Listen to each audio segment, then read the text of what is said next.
Well, good morning, friend, and welcome to another episode of Van Life Living in New York. Well, I'll tell you what, I dropped my mother off at church today, and they're having an outdoor service today and having lunch outside. And they're always trying to get me to come and worship with them, right? But what would I do, friend? Do you understand?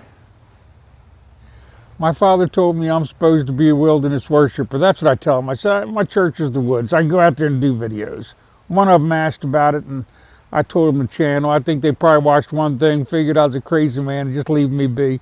But people are always trying to get me to come to that church, and they're wonderful people. I love the Mennonite folks. They don't believe in violence. They kind of have the same belief I do. But, you know, I don't get to choose what I say on here, right? And I wouldn't get to choose what I said in that church, would I? Because they'd speak something and then I'd have to speak with a whole tongue. What? Can you imagine how unhappy they would be? Do you think they could forgive Judas? Do you think anybody can? Pure insanity, friend. And you know that they'd back me into a corner and I'd have to say it.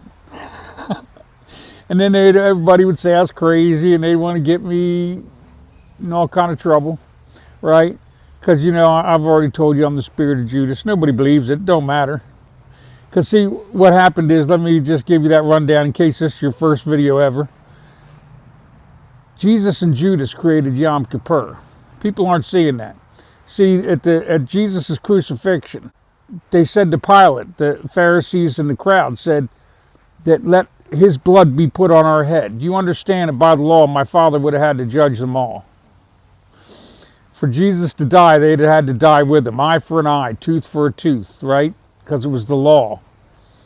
So, Jesus and Judas did what my father created the entire... Don't think that everything was about my father. He wasn't just the Passover lamb. He was the altar goat of Yom Kippur, and Judas was the wilderness goat. So if you go look, Barabbas was in jail for killing in an uprising, and there was more troops entering into Israel. So the vine of Rome was going to cut off the dead branch called Israel, and that would have blown my father's promise to Abraham, wouldn't it? So why do you think my father made him become willing to put Isaac on the altar? He had to become willing because my father had to be willing to sacrifice his firstborn son, right? So, but the problem was, Christ came to save them because they were going to get murdered by Rome for acting up.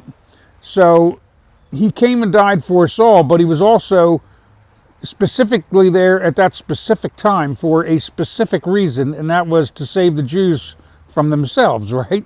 Just like Christ saved me from myself, and he probably saved you from yourself if you got to know him well enough. But, you know, so people ain't buying into what I'm saying. It doesn't matter. I have to tell the truth. There are people that come on my videos, hear it, and know exactly what I'm saying, and they know it's true. So understand, I launch my arrows into the cloud. Everyone could see.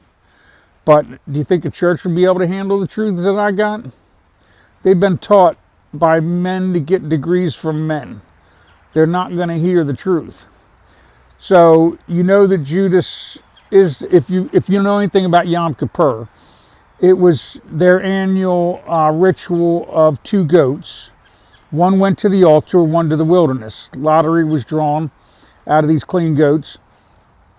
Then they take and they sacrifice the altar goat, drain its blood into probably a bowl, a container, and then they would dump it on the wilderness goat, and that's dumping the sins of the nation onto the wilderness goat, and then they cast it into the wilderness, right? And so it stayed in the wilderness, so that's why it was called the wilderness goat. And if you go look at, and if it tried to come back, then they'd cast it out, right? So if I try to go back, I'll just get cast out, because what are they going to do with the truth I've got? So anyway, the way this works is Jesus took his bread, which was his body, and sopped it, meaning soaked up his blood on it, right? So he contained his blood onto this piece of bread, which was the wine, because he told you, do this in remembrance of me. He was literally setting this up for you. So he sopped his bread, which was his body, and his blood, which was his wine, and he handed it to Judas. And when he handed it to Judas, it said Satan entered into him because Satan wasn't there to begin with. So, and Judas said, "Not me, Lord." And Jesus said, "Go do what you must do." He cast him from the lot. He cast him into the wilderness. Judas is your wilderness goat. There's just no lie to any of this, friend. So it just is what it is. But the church doesn't recognize that yet. And well, when they do, what did Judas come to do? What did Judas do the first time? He judged the church. That's what he's here to do, right? You don't have to believe me. You can just go look in the Bible. Jesus told you right there in John. He said, "I came to save you, not to judge you, but another's going to come and judge you," right? With his word. That's what the other one does. That's what I've been doing. I've been telling you the truth about what Christ said, which isn't the truth the church gives, right? So I tell you the truth, which is that Jesus meant what he said and said what he meant, and the churches have twisted all that up and turned it into Paulianity, and that isn't the truth, because Jesus told you he was going to deny his own disciples. He was going to say, "I don't know you. I was hungry, you didn't feed me. I was naked, you didn't clothe me. I was sick and in prison, you didn't visit me." So what he was trying to tell you was that you're supposed to rise in the spirit of love, because the spirit of love is the spirit of the law. So if you do your works for credit, it's like filthy rags. But if you're not doing them in the spirit of love, then you're not rising in the spirit of love. You still think you're something special, which means you're the spirit of selfishness, and it's all about you instead of your neighbor and about my Father, and because you're not hanging all the laws and the prophets on only 2 commandments, because one is like the other, well, then there's a debt for that, right?